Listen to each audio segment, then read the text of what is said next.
Good afternoon, ladies and gentlemen. Welcome to the Dawes County Board of Commissioners work session. Today is Thursday, August the 6th, 2020. We will begin with unfinished business. First up, we have presentation of FY 2019 audit results. Amanda Wilson of Bates and Carter. This was postponed from the July 16th, 2020 work session. Ms. Wilson.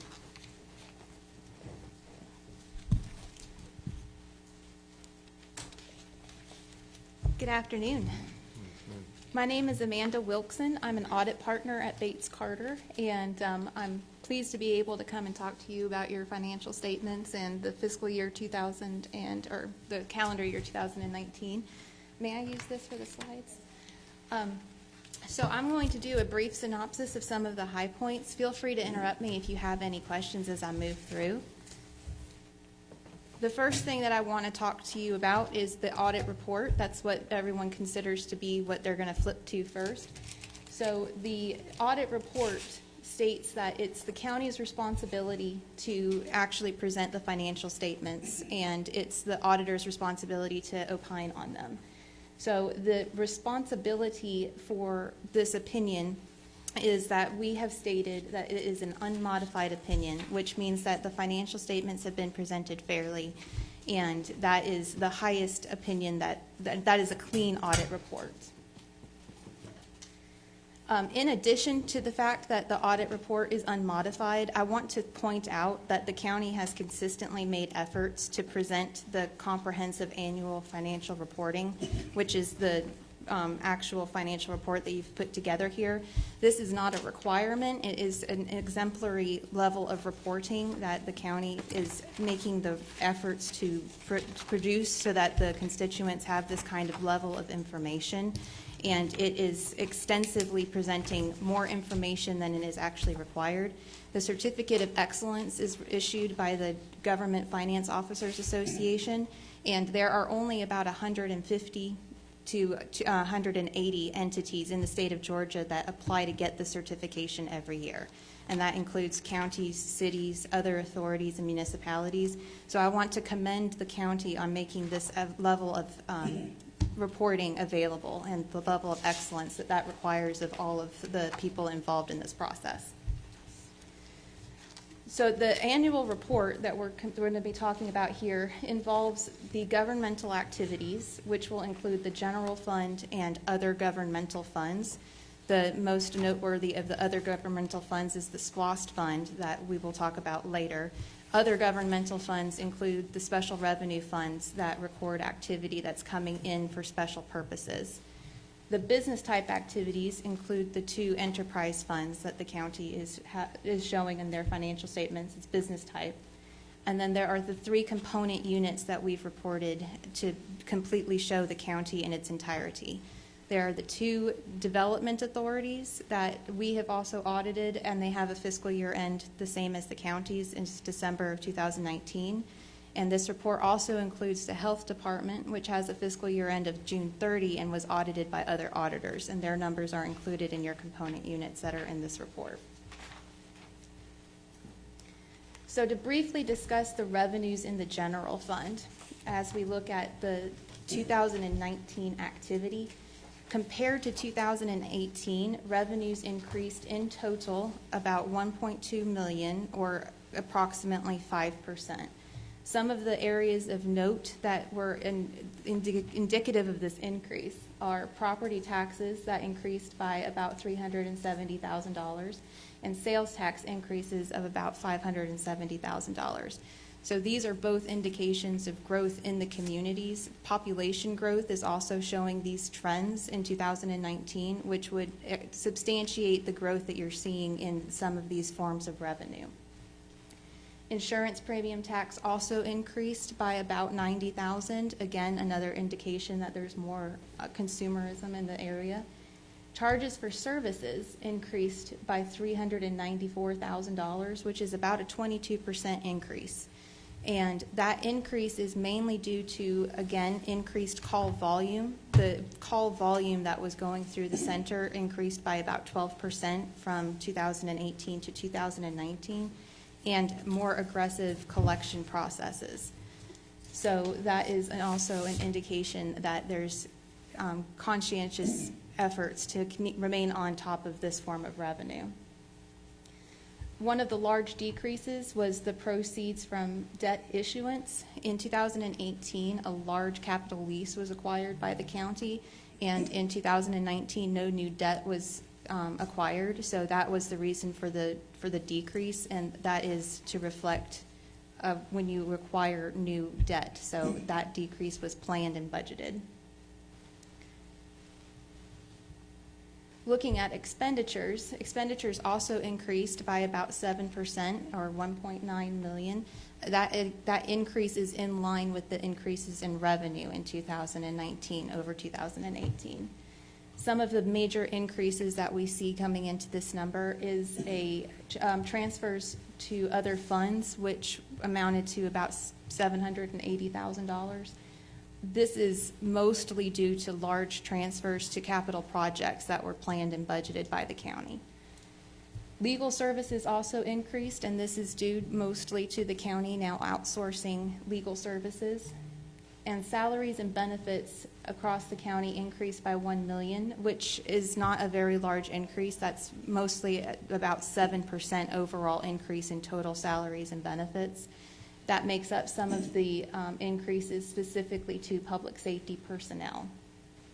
A notable decrease was in the tax assessor's department. The amount of expenditures coming out of that department decreased by about $367,000, and that decrease is due to the 2018 activity to have assessments and revaluations for agricultural and residential properties. That was just a one-time expenditure in 2018, so that's kind of an outlier. Yes, budgeted, planned, and that's the reason that it's showing the decrease this year. Yeah. So moving on from the general fund to briefly talk about governmental activities and the debt that the county has currently. The amount of long-term debt, and these are contracted long-term debt amounts, so this does not include benefits and pension payments, but these are the amount of debt that the county is approved and paying for. The amount that's currently showing as a balance at the end of 2019 is about $3.1 million. This is a very low number for a county of this size, and it means that there's conscientious considerations of financing and how to acquire new property and equipment. The debt is largely made up of the contracts payable for the expansion of the water and sewer system, and there is a capital lease that was brought on in 2018, as we've discussed previously, for the pumper trucks. Both of these debts will mature between now and 2027. Interest rates are very competitive on them, and again, it's a low amount of debt. I've created a graph here to show the level of county debt over the last 5 years, and as you can see, it's been rather consistent throughout the course of the previous 5 years.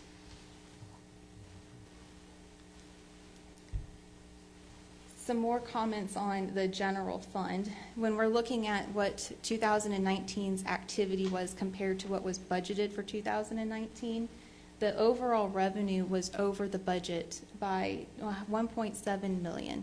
The main reason for this revenue that is in excess of the budget is because the conservative budgeting that was being done in the areas of revenue that are showing growth, property taxes, sales taxes, and those were the areas that were in excess of what the planned revenues were.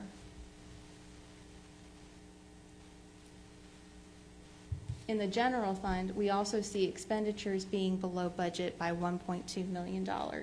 This again shows that there's conscientious consideration being taken on the budget throughout the course of the year.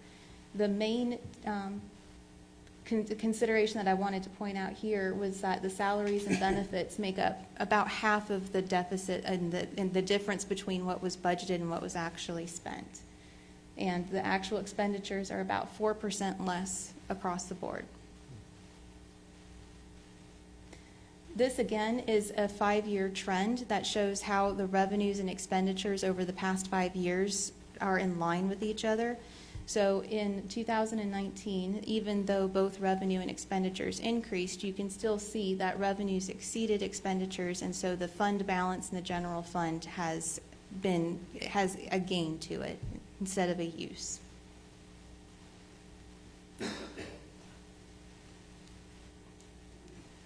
The general fund unreserved fund balance compared to the expenditures from the previous year, the GFOA recommends that this percentage be somewhere around 25%, which would indicate that at least 3 months of operating expenditures have the cash flow to be able to be maintained. If you look at this graph, it looks like there is a significant decrease between 2018 and 2019. I want to point out that that decrease is due to the timing of payments, because at the end of 2019, there were a large amount of prepaids that were on the books, and so they are showing as non-spendable in the fund balance. But it's a decrease in cash due to timing rather than an actual decrease that looks like the cash flow is not here for the consideration of the percentage. So I wanted to point that out.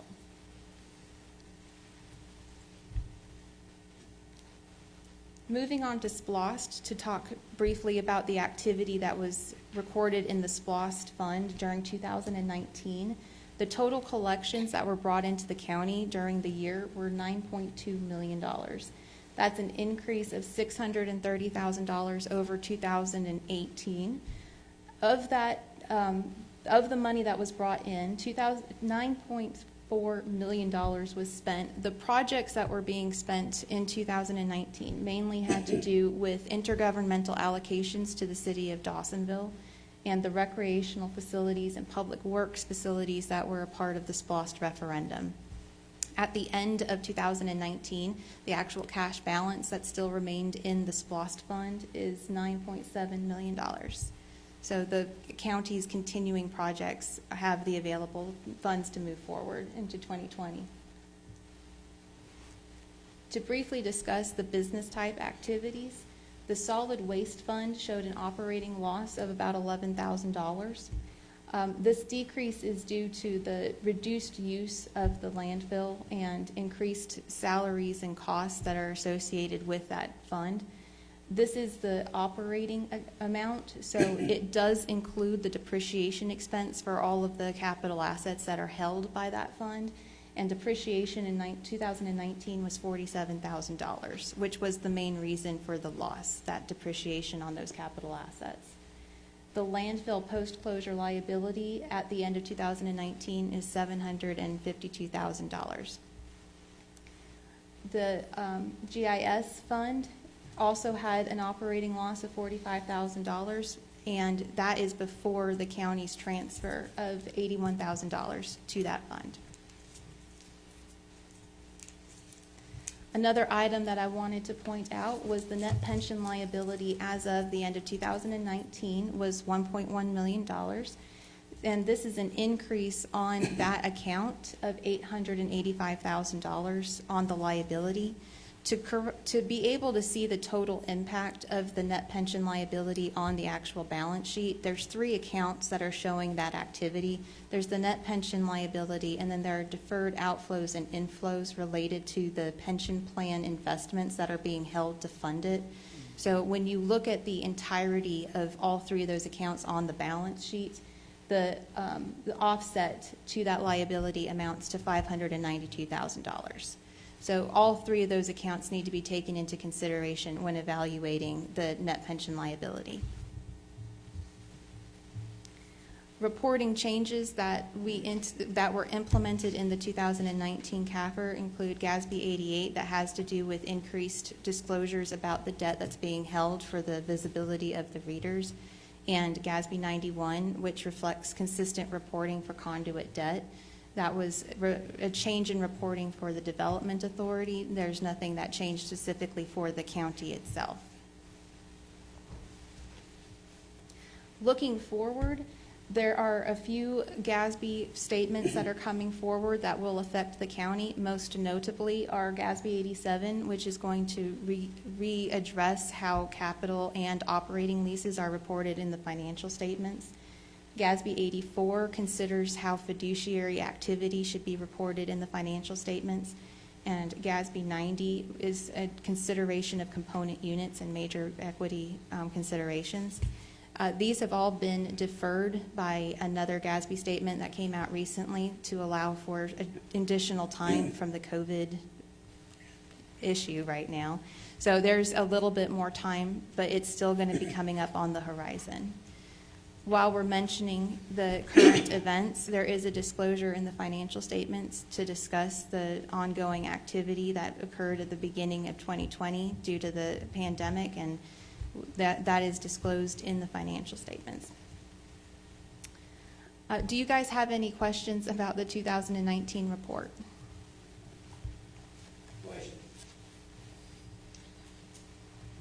Looks good. While I have your time, I'd like to specifically point out that I'm incredibly grateful for all of the efforts that have been made by the county and specifically the finance department. As you are aware, during the spring when we had shelter-in-place orders and we had to adapt to this new environment, and this audit was completed completely remotely on our part. And a lot of additional work went into having us be able to have the information that we need. So Vicki and Natalie and everyone in the finance department went above and beyond to be able to help us get what we needed to get through this audit and have it be completed on time. So I want to really express my gratitude for the county's efforts in helping us get through this. Just a quick question. What's the timeline look like for this process? How does that play out? So you start in like March, February, and it goes through when? For the audit process? Correct. We begin communications with the county at the year end, and we begin planning. We'll be out here within the first 6 or 8 weeks of the year working with some of the elected officials and satellite departments. Typically, we work with the county on their audit field work sometime in mid-March to mid-April, and the deadline is June 30th. June 30th, okay. There have been the abilities to have that deadline extended due to COVID, and the county did not have to take that option because we were able to get it completed on time. And the reason why it has nothing to do with you guys and your process, but we've got an overreaching workload on our finance team. As soon as they wrap this piece up, then they go right into budget. And so I would love to be able to crunch this down. I mean, I know they have a lot on their plate, but to start our budget process earlier, but it has nothing to do with you. I'm just curious how that fits. Part of the concern with moving it up sooner is the timeline that the county needs to have to be able to close out year end. There's a 60-day window, and so I don't think we can move your process up. I'm just seeing how they overlap. it is a constant cycle, yes. Okay, thank you. Any other questions? And you said it was 180 that usually do an audit or report? I'm sorry? 180 counties or cities that usually report? About 150, can be as high as 180. The GFOA lists out all of the entities every year that they've awarded the Certificate of Excellence to. How many counties and cities do we have in the state? 156 counties, I think, and 159 counties. I don't know how many cities. There's a lot. Bunch of cities, and authorities are also available to be included. Good. So it is a note of excellence, and that's why it's included in the beginning of this Yeah. report. Thank you. Well, thank you very much for your time. If I can be of any help or assistance throughout the coming months, please feel free to give me or my offices a call. Thanks. Thank you, ma'am. Thank you, the Finance Department as well. Pass it along to Miss Vicki, Natalie, for an excellent job that y'all do all the time. Appreciate that. We'll move on to new business. First up, we have presentation of information technology exemption request for ambulance transport billing software and electronic patient care reporting software. Purchasing Manager, Melissa Hall. Melissa.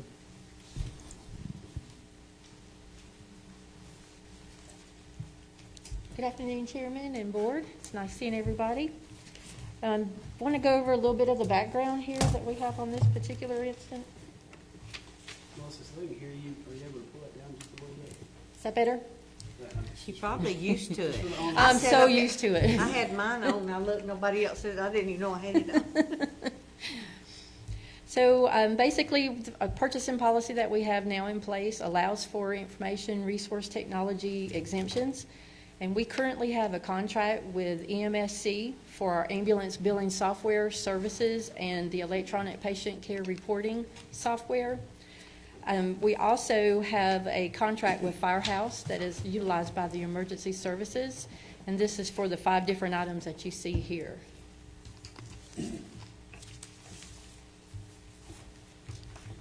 So within our current contract that we have with the MSC, the actual ambulance billing services itself, as well as the software, is performing satisfactorily to finance and to our emergency services. Where we have issues with this particular contract now is with the the electronic patient care reporting software. It seems to crash all the time, and it really has since the inception of the contract. And this does not coincide with the other software that ESO Solution has that the EMS and fire departments utilize, nor does it also not work with CAD. They do not have an interface. The current contract, the renewals exhaust this year, so we would either need to go out and put into an RFP for services, or since we're doing so well with the ambulance transport services and software, we're asking for this exemption for them. And right now, we're doing 5% of the collections to them as payment. And what they're proposing to do for our new contract, if we were able to do this, is to do the same 5%, but this will be for the ambulance billing transport and the software only. And this pricing is actually from 2016, so they're willing to go forward as long as we wish for that 5%. So I thought that would be pretty good, especially since with this being a technology and software, it's really hard to try to start over with a new company. We've got all the kinks worked out, and everything's working smoothly, and we're hoping we'll be able to go with them and with this service in the future. And also with ESO Solutions, because they're already using Firehouse, and they've been using it, I know, at least since 2016, maybe even further back than that for the EMS and the Firehouse. This service is really good for them, and being able to add these things to their current software for the Firehouse would be really great. One of the things that's great for that is that it is connected with CAD, which means they would only have to do the report one time, and it automatically would filter into CAD. It'll go over to the ambulance billing as well, and it'll also help the EMS and the firefighters at the end of the day do all their reporting and all that really pertinent patient care information that needs to carry on to the hospitals for their continued service and their continued care. And we see the pricing here that we have. We've received from ESO Solutions. It's $3,808.50 for the startup, and then the annual maintenance and support cost would be $10,780. And this also would work with their cardiac monitor integration as well, which is another great thing. That's one less report that they have to actually try to write. So what staff is actually going to respectfully request from you today is to allow them the information technology service exemptions for both of these SaaS agreements to EMSC and to ESO Solutions for the items you see here at the costs that they've proposed. And I'd like to say that this exemption will stay in place until such time that finance or the EMSC units, the emergency services units decide that they want to put this out for another RFP. And I'll take any questions. Questions for Melissa? Melissa, do you know what the rate is now on the collections? Are they up or are they? Yeah, It's basically the same as it always has been. according to that report she did, excuse me, Julie. 12%. According to that report, they were up 22%, Questions? almost 400,000. Yeah, we changed to that And new, if the new system is not following like the old system is, it might be even, Right. Now, the ambulance billing side of it is going to be that software that we currently have. It will be the e-patient care reporting that we're trying to move over to someone new so that they will be able to go smoothly, and they won't have to keep entering in the reports and all these different softwares. That'll really help a lot for them not to make any kind of human error in the care, as well as just not having to take the time out of their service calls. will they use the same, I guess, are they gonna provide new laptops or software or? At this time, the fire departments are satisfied with what they have, and that we'll eventually, as we need to, we'll be able to filter them out as But they as provide needed. that, right, Chief? So we, initially, when you all entered into the contract with EMSC back in 2016, the software was provided Provided, as part of the right. contract. I thought that was, But it was a one-time provision. yeah. Okay. And so, obviously, the Tough Books is the laptops that we use in the field. Those items, obviously, with internet, and technology, they have to be updated. So we replace them about every 2 years. We look at the trauma grants that are out there, because we can use the trauma grants for that. And sometimes we just buy a budget. It's just easier that way. And we just kind of keep them going about every 2 years. And those things, we're getting pretty good prices. The IT department, finance, are able to work, gets those items on state contracts. So really, we like the billing. They do very, very well on the billing and the collection side. Where they struggle is on the EPCR side, and we continue to lose data. And I'll give you a case of how it is MedCrew will transport to the hospital, and they have to do that PCR there. And legally, they're supposed to send that PCR before they leave that hospital. We have oftentimes, with the current EPCR, the system fails. It will not validate the report. We have to go back, get on technical services, and then we're 2 or 3 days later. Where that impacts you is on your billing side. Because now, instead of pushing the bills out and getting that revenue back in, you're waiting sometimes 7 days, sometimes 15 days, sometimes a month. So the ESO, we already have Firehouse. We've been using Firehouse for quite a long time for the NIFRS reporting, which is the fire reporting. ESO Solutions is basically the same company on the EMS side of it. So basically, all of our technology will be one vendor from our fire and EMS, and that's our goal. I don't know how many acronyms y'all have over there, but you just went through about 100 of A them. bunch All of those 3 letters. Holy cow. right. So to get my little pea brain wrapped around all these acronyms, the billing service that we have, that we're happy with, they provide the billing software and everything. Right. I had somebody that emailed me about this and said, why are they not providing the software? So they're providing the software, and we're okay with the billing software component of it. That's exactly right. Where we vary is the other ancillary software that we have from the patient reporting interacting with the billing software, the two talking together, Called EPCR. Yeah. whatever that is, EPCR. Electronic patient care reporting. Captain Pete Larson. So I'm getting there. So we're looking at replacing the billing, No. the patient care thing with the Reporting. same vendor that provides the billing that we're happy with. No, just the opposite of that. The patient care reporting software Yeah. that we currently have is the one that continues to crash. Right. So we're wanting to do away with that. Right. But keep the ambulance billing Yeah, that's what I said. software and the services itself of actually collecting the services and sending invoices out. ESO is going to do the software for the e-patient care Oh, my reporting. gosh. Okay. That's Firehouse. Just call them Firehouse. I don't know what that That's is. who they already use now for those other 5 things. Okay, but our billing company that we're using that we went to a few years ago, they're working, they're fine, they're just not talking to our patient software, so we're updating the patient software.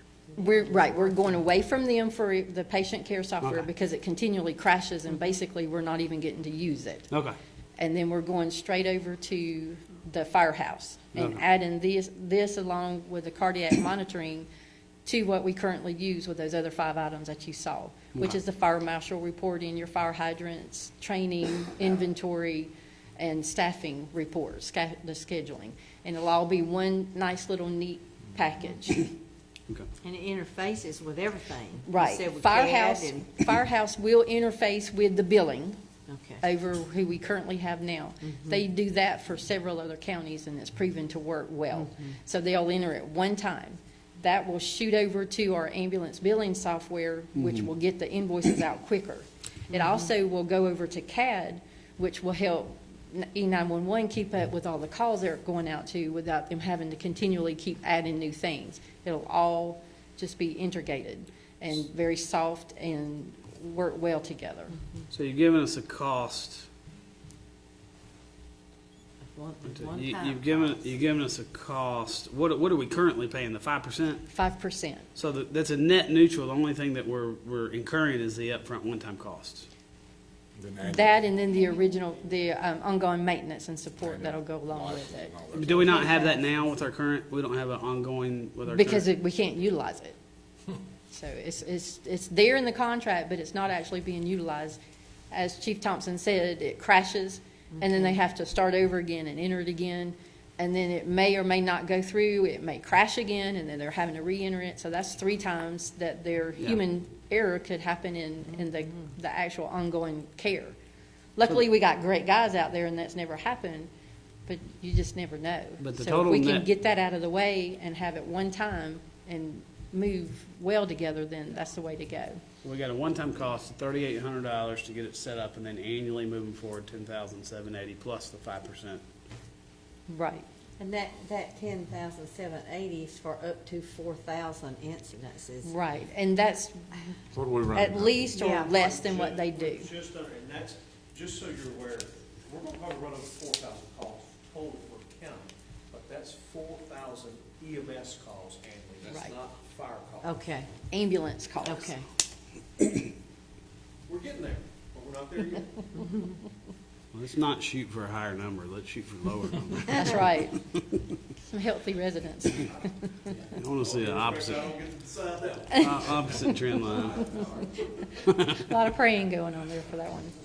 All right. Thank you But for. this, what we've had's just been essentially worth nothing. On the Is that EPR too side, harsh to say? and I wouldn't say necessarily nothing, it's Well, just, I mean, it's this, very uh, time consuming. It's It's very time consuming. It works, but they have to keep entering it until it But see, finally that, well, does to me, work. that's not working, cause you not got time, you don't wanna lick your calf twice. Mama Exactly. wants to lick it once and they're up and Exactly. running. And they could actually have gone up on what the percentage could have been because of what they're choosing to give to us is a 2016 price. Yeah. So that's kind of very much in our favor going on 6 years and staying at the 5%. So that's Okay. good. This will not reduce any administration labor costs, even though we're finding efficiencies, I guess. It just makes you more efficient across the board and take That's on right. other activities, That's I right, assume. because we still need this software. Right. It's a proprietary software written by these other companies. Thank you. You won't get your billing done too. Definitely. That, I mean, good. that- And EMSC is already doing billing, and that's working well as we see it. It's at But you said some of 20%. that stuff's 22%. lost to them. Yeah, so we'll make it more efficient. We might see an increase in our collection. And it's only lost because it crashes, but Yeah. they still have to enter that report, whether it's 10 times. But see, that's That would go up. not efficient. Exactly, that's why we're kind of wanting to move over to the ESO solutions, so that we know that system works and it interfaces with everything. Other questions? Is there a time constraint on that? This current contract we have doesn't expire until December 31st. Okay. So we have time to do this, but it'd be great if we know where we're going, because if you guys do not want to do it this way, I have to have time to put the request for proposal out, get it evaluated, and come back to you for an award. No, I got you. Any other questions? Thank you. All right. Thanks. Next up, we have a presentation of naming the new pavilion at Veterans Memorial Park. Park and Rec Director, Matt Payne. Matt? Thank you, Mr. Commissioner. And Commissioners, I appreciate your time as always for myself to come and talk with you about the Recreation Department, what we have going on. As you probably are aware, I'm sure you are, there is a big renovation / new construction, all kinds of stuff going on at Veterans Memorial Park. Is that better? Okay. All kinds of stuff that is going on at Veterans Memorial Park. The new senior center is well under construction, the new multipurpose field, the new maintenance building. All of that on the back side of the park is really coming along nicely. And what I'd like to discuss with you today is the pavilion. What I'd just like to show you, just a couple of pictures of the progress being made on the pavilion. This is, if you haven't seen it, if you haven't been out to look at it yet, this is beautiful. This is beautiful. This is facing the senior center. Yeah, it's coming towards Highway 9. If you're looking there, you're looking up towards the pool, that area. So that's that side of it. This is the looking in from the parking lot. So if you're looking out from there, you're also looking out at the new multipurpose field. If I may say, the multipurpose field is even better than what I thought it was going to be. We've already been playing on it now for a couple of weeks. 3 football teams on that sucker at one time. That's a recreator's dream, and we can do a lot of cool stuff on that field. So we're already utilizing that. This is looking out. So if you're looking out, this is coming towards the new field. Underneath, some of the features, you'll notice the bathrooms, the lighting, the big commercial fans, really nice stuff. This is just state-of-the-art stuff. Again, looking at the interior. This is the playground in the back of the pavilion. As you can see, the guys are constructing it and they're over there as we speak. This is on the very back side of the pavilion. So I'm excited to have that playground right there. And at that time of day, if you'll notice, we get a lot of shade right there. So anytime in the afternoon, that is a really good spot to have that playground. So I think that will be really good. And again, this is the front of the pavilion. Now, as you probably know, and I'm sure you do, in a previous life, this pavilion set down below really where the new senior center is now. And it was obviously demolitioned to do the new project. And in a former life, this pavilion was named the Bowen Family Pavilion. Now, with it moving up the top of the hill, and it is a brand new facility, certainly wanted to make it a board's decision on the naming of the new pavilion. And on this next slide, this is a rendering of what it would look like if we chose to do whatever. This is what it would look like with the black lettering. And this was early in the construction. It's a lot, cleaner and nicer now. But this is what it would look like on that front face right there. You, as a board, obviously have the authority to name it and discuss amongst yourselves what you would like to name it. The Recreation Department would like to make a recommendation that we continue with the name of the Bowen Family Pavilion. The Bowen family, and Chairman, you may have to elaborate more. The Bowen family donated a lot of the land for that end of the park, and we thought, obviously my predecessors thought it would be needed to name that pavilion after that family. Since this is a brand new pavilion, we wanted to make sure that you as a board had your input and your say, because ultimately you're going to need to make the decision on what we're going to name it. My recommendation from the Recreation Department would be to just to rename it the Bowen Family Pavilion. I totally agree. That's what you want. Because they had provided the land, and I think they put money in that, or they may have put, maybe it was the Bowen Center, they put a lot of money into. Was this Ralph and Ludi, or was this? It was Ralph and It Ludi was? Bowen. Okay. Billy, you The whole probably. back side of the property at Veterans Park was donated by the Bowen family. Was it? Ralph and Ludi. And if you go back there, next to the football field, there's a little monument, I think it's still there, that had a little bit of writing about what they did. I think they donated somewhere in the neighborhood of about 20 acres at that particular time. So I would agree with Julie that we should leave it, the Bowen Family Pavilion, because of the Yes. contribution they made to this community way back. Yes. Any other questions? Have you, at all? they wouldn't be need to talk to you, the family, would they? No. I was wondering, I thought Rudy might come get you. Have you changed it? I don't know if Woody still lives here. I think Carol's in New Hampshire or something, but, I wouldn't see any reason to Sure. change it, honestly. Sure. I just wanted to make Because, sure that they you. still donated the land. Yes, ma'am. I wanted to just make sure you did have a say in it. Since this is a new pavilion, it is in a different spot in the park, but we Still as. on their land. Yeah, exactly. Yeah. All right, wonderful. I think that's. I urge would you be all to come good. by. I urge you all to come by the park one night. Maybe I don't think you'll get out of here in time tonight, but if you get out one night, maybe next week, What makes you think of that? come check out. We got football practices going on, and tonight will be the first night that we got the lights going. So we're excited look about good. cutting some lights onto Everybody the new field, and come on by and see us sometime. All right, Thank you. thank you.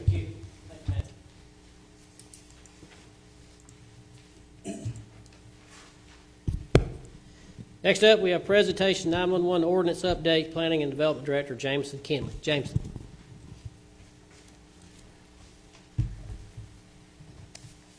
Thank you, Chairman. Commissioners. I think I'll start out by saying the last time that this ordinance was before the Board of Commissioners was the second day of January in 1994.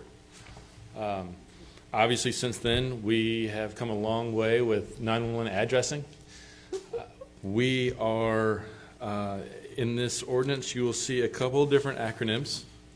One being CAD, which is Computer Aided Dispatch. Now pay attention, Chris. Right? So right now, we're doing everything basically through the computers, and how we interact, the planning department interacts with the 911 center over the sheriff's office, and we want to make sure that we quickly and efficiently and effectively get our emergency services to their location. And that starts in the planning process right up front with our GIS department, which is extremely important and vital to the newly created NG 911 system that the sheriff's office has to integrate to. So this ordinance is basically an update of that ordinance, showing everyone how we are going to address each location, moving through road names and addressing the issues that we may or may not have with duplicate road names and similar road names, because we want to make sure that everything is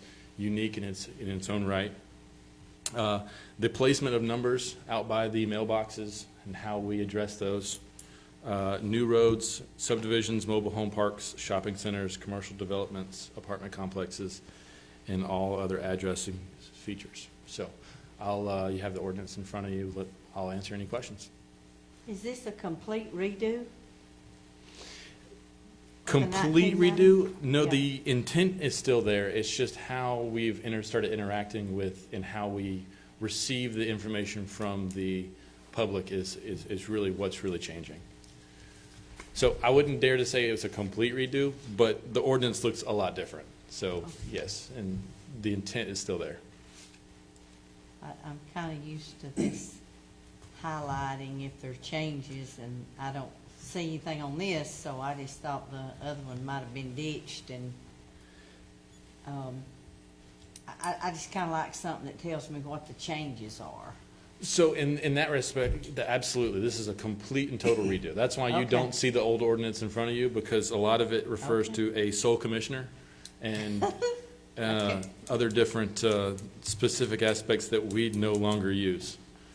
Like I said, it's all done digital now. It's a lot more efficient, a lot more Are you changing where accurate. we're supposed to place our numbers and all that kind of stuff? No, that pretty much stays the same. It's got to be out by your mailbox. If your mailbox is on one side of the street, and it's if your mailbox is on the opposite side of the street, it needs to be by the driveway. Can the numbers be on the mailbox, Yes, ma'am. please? Okay. All that's postal service, pretty much universal. Those are requirements of the Postal Service, yes. But is that all right for 911? Yes, It is? yes. Okay, I was gonna have to go home and start ripping down some stuff. The new software that we invested in last year, GIS type software that we discussed that would be utilized over all departments. Now, with the technology that's in the vehicles with the sheriff's department and the fire department, and I mean, that it's not as much driven by the number that's on the mailbox. It's driven by that data point. Is I guess my question is that really the big change that we see where we're at today versus when this thing was written in the 90s? I would dare to say there's probably a lot of changes as to how that number was generated in the beginning, because when this one was created, it was more of a handwritten map system. But absolutely, with the new GIS system, we are obviously more accurate and more efficient in how we transfer data in between the planning department and our emergency services. So we're trying to get as much information as quickly as possible to these units to make sure that they can quickly and efficiently do their jobs. I think this is just standard. I mean, it's, in the past, people would name their own roads or number their own buildings and bring them. Would they? Oh, yeah. We had numbers in the past where instead of right to left, they'd go left to right, and the numbers because people developers would number them on their own. And I think this gives them a guide to go by, which way to number them. Before 911 actually became effective in the county, it pretty much was that way. It was. If they even had a number. If you remember, and I know Julie and Sharon and myself, a little bit of age on all three of us, we used to just have rural routes. Yes, So, mine I was first star started- route. When I first started in public safety, they'd call you on the phone and basically say that, you need to go down to John Jones's house and take the right, and it'll be the third house on the left. Yes, If you didn't know where John Jones lived, you was out of luck. yes. Johnny probably knew. So luckily, You trying to most say of he's us in that back in age those group? days did know where most of those people lived, but with GIS, it is easy as you, just like you're traveling around the country now, as you go, you just kind of punch it in, let the little lady tell you to drive there. Well, Chairman, wasn't it true if they didn't name the road after a family? Remember, y'all drove around and named them after We did. flowers and Mayor Swafford and I named Y'all them after named them. flowers and trees and flowers and trees. whatever it was. If we couldn't get an agreement on the people that lived on those roads back when 911 was first put into place. So Billy's named a lot of them. Yeah, So who named Hanging Dog Road? that one they did on their own. I had nothing to do with that. Not near who. That was after the fact. But I bet back when it was Smallville, and I'm not using that name, I don't know, well, there was a Joe Jones There or was. whatever. Yeah, I remember.